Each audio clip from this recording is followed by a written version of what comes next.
अस्सलाम वालेकुम, मैं हूं सुल्तान और बात करते हैं साल 2023 के क्रिकेटिंग मोमेंट्स की। भैया आज साल का आखिरी दिन है तो हमने सोचा कि क्यों ना एक आप लोगों के लिए एक वीडियो बनाई जाए जिसमें बताया जाए कि साल 2023 में क्या क्या हुआ, क्या क्या बड़ा हुआ और कौन से वो मोमेंट थे जो यादगार बन गए, इतिहास बन गए, तारीख रकम कर गए। तो भैया बात करते हैं, सबसे पहले जो मोमेंट था वो था वर्ल्ड कप 2023।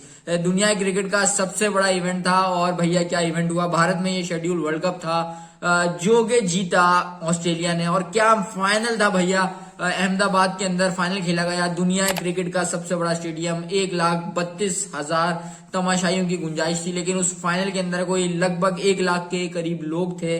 और भैया उस फाइनल का जो मोमेंट था वो था पैट कमिंस का विराट कोहली को आउट करना और उसके बाद 1 लाख तमाशाइयों का सन्नाटा, मतलब छा गया था सन्नाटा, खामोशी जिसको कहते हैं ना, पिन ड्रॉप साइलेंस। भैया वो माहौल था उस वक्त अहमदाबाद का जब विराट कोहली आउट हुए।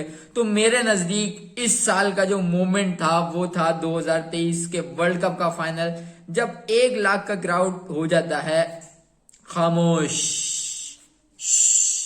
बिल्कुल ये वाला हाल था उस वक्त, जिस तरह बच्चों को जो है वो क्लास में यकीनन आप सबको टीचर्स ने जो है वो मार के डांट के खामोश करवाया होगा। तो तकरीबन वही हाल था जैसे पैट कमिंस ने, मतलब अब मैं वो अल्फाज दोहरा नहीं सकता या बोल नहीं सकता जो हम ऑफ द कैमरा बोलते हैं, तो वो वाला हाल कर दिया था भारतीयों का भारत के अंदर। तो भाई मेरे नजदीक ये था 2023 का मूवमेंट।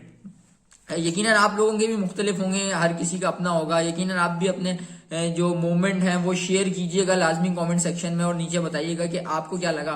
उसके बाद जो भैया मुझे लगा वो था मैक्सवेल का एक टांग से डबल सेंचुरी मारना। भैया दुनिया क्रिकेट में ऐसा पहले कभी नहीं हुआ कि किसी बल्लेबाज ने सेकंड इनिंग के अंदर सेकंड बारी में, दूसरी बारी में डबल सेंचुरी स्कोर की हो, और वो भी एक टांग से। भैया उस वक्त उस दिन मैक्सवेल पूरी 11 खिलाड़ियों पर अफगानिस्तान के भारी था और क्या भैया शतक मारी जवान ने, छा गया। इस तारीख को, इस इनिंग्स को जो है वो वनडे तारीख की बेहतरीन इनिंग्स भी करार दिया जा रहा है। काफी सारे जो क्रिटिक्स हैं उन्होंने इस मैक्सवेल की इनिंग्स को वनडे करियर की बेहतरीन इनिंग्स करार दिया, one of the best innings of all times करार दिया। और मेरे नजदीक भैया बनती भी है, क्योंकि एक तो सबसे पहले मैक्सवेल हाफ फिट, उसके बाद भैया वाकई में क्रैम्प्स थे उनको, रिजवान वाले क्रैम्प्स नहीं थे, असली वाले क्रैम्प्स थे।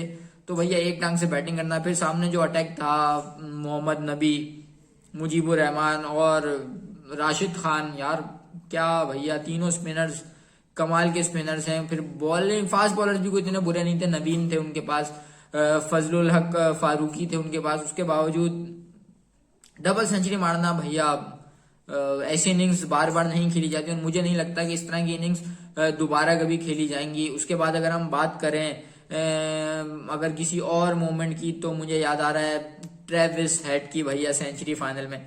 क्या फाइनल में भैया बारी खेली, 3 आउट हो चुके थे, 50 से भी कम स्कोर था ऑस्ट्रेलिया का।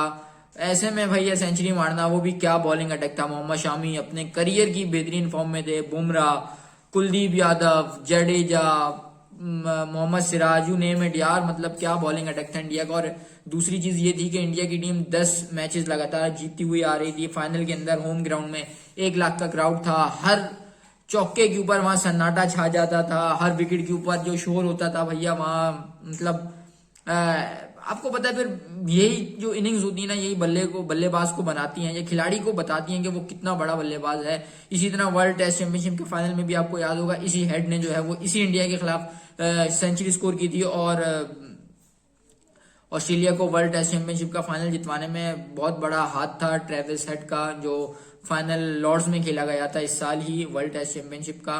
लेकिन भैया जो फाइनल में ओडीआई वर्ल्ड कप के फाइनल में जो इनिंग खेली वो उस पर भारी थी, क्योंकि जिस मौके पे खेली 3 आउट हो चुके थे, प्रेशर था, क्राउड जो था बड़ा हॉस्टाइल किस्म का क्राउड था, हर सिंगल के ऊपर, विकेट के ऊपर क्राउड शोर मचा रहा था। जहां चौका लगता, दुक्की आती, दिक्की आती, 3 रन आते तो वहां क्राउड का जो है वो देखने वाला हाल था, सन्नाटा छा जाता था। तो भैया वो इनिंग्स भी बहुत कमाल की थी। तो मैं उस रेट को जो है वो, उस इनिंग्स को जो है नंबर 3 रेट करूंगा। उसके बाद जो मेरे लिए मोमेंट था वो था आईपीएल का जडेजा, सर जडेजा के आखिरी 2 गेंदों पे 10 रन जो चाहिए थे भैया, क्योंकि आई एम के फैन तो मुझे मैं फील कर सकता हूँ उस मोमेंट को। घर पे मैं लाइव मैच देख रहा था और मेरा भी जो है वो बड़ा ही जबरदस्त मेरा हाल था, क्योंकि उससे पहले वो मैच 1 साइडेड हो चुका था। लेकिन फिर भैया मोहित शर्मा को क्रेडिट देना चाहिए, क्या ओवर करते हैं वो, 2 गेंदों पे 10 रन। लेकिन भैया जडेजा छा जाते हैं, पहले छक्का फिर चौका, और उसके बाद जो धोनी जो जडेजा को गोद में उठाते हैं ना भैया, जैसे माँ अपने बच्चे को गोद में उठाती है या बाप अपने बच्चे को गोद में उठाता है, तो वो वाला हाल था भैया। तो ये मेरे लिए मोमेंट नंबर 4 था।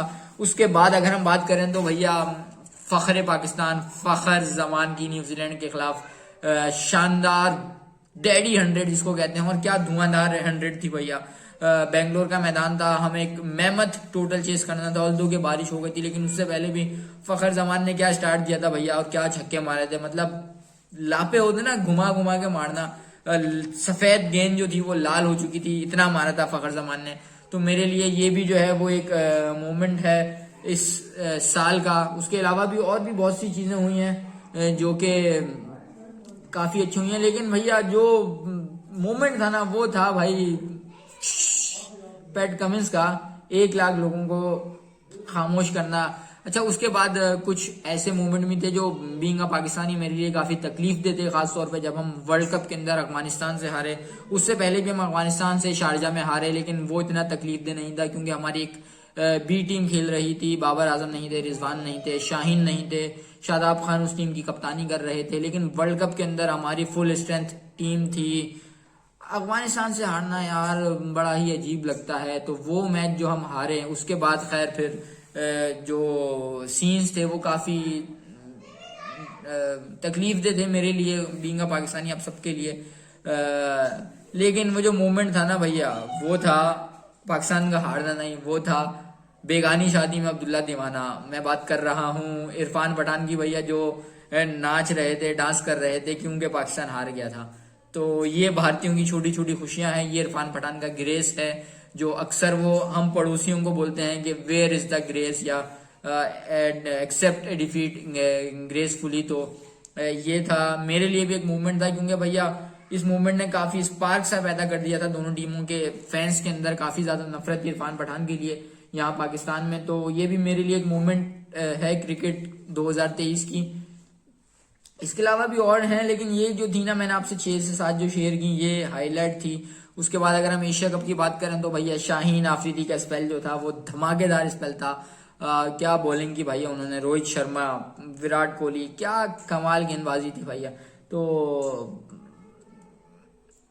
ये भी था। फिर वर्ल्ड टेस्ट चैंपियनशिप की जैसे मैंने पहले बात की, वो ऑस्ट्रेलिया का फाइनल जीतना लॉर्ड्स के अंदर, भारत का एक और वर्ल्ड टेस्ट चैंपियनशिप का फाइनल हारना, क्योंकि 2021 में भी वो हारे, 2023 में हारे। फिर भारत का ओडीआई वर्ल्ड कप का फाइनल हारना, पिछले तकरीबन 10 साल हो चुके हैं, हम 2024 लगने वाला है, कुछ देर बाद लग जाएगा। तो भारत का इंतजार पता नहीं कब खत्म होगा। मेरे हिसाब से ये जो थे वो, फिर एक चीज मैं मिस कर गया, सॉरी, वो मैंने अभी पिक्चर देखी तो मुझे याद आया, विराट कोहली की 50वीं सेंचुरी भैया, वो भी बहुत बड़ा मोमेंट था।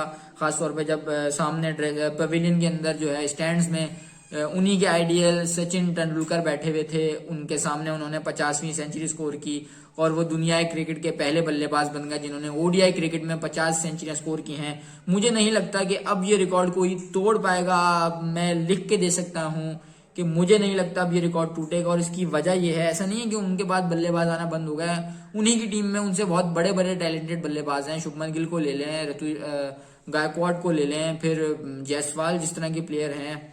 तो मुझे नहीं लगता कि कोई इनमें से भी रिकॉर्ड तोड़ सकेगा, और इसकी वजह है ओडीआई क्रिकेट का ना होना। ओडीआई क्रिकेट जो है वो खत्म होती जा रही है। ओडीआई वर्ल्ड कप भी अगर इंडिया में ना होता तो इसके जो रेटिंग्स थी वो बहुत बुरी आनी थी, लेकिन क्योंकि इंडिया में वर्ल्ड कप हुआ तो रेटिंग्स अच्छी आई, व्यूवरशिप अच्छी आई, टीआरपीज बहुत अच्छी थी, ब्रॉडकास्टर्स ने काफी सारा नोट कमाया। तो ये थी मेरे हिसाब से बेस्ट क्रिकेट मूवमेंट ऑफ 2003। अगर आपके जहन में हो और आपको कोई इससे बेहतर लगती हो तो जरूर बताइएगा कमेंट सेक्शन में। वीडियो पसंद आए तो इसे शेयर कीजिएगा, कमेंट लाजमी कीजिएगा। इंशाल्लाह मुलाकात होगी नेक्स्ट वीडियो में, तब तक ख्याल रखें अपना। पाकिस्तान जिंदाबाद।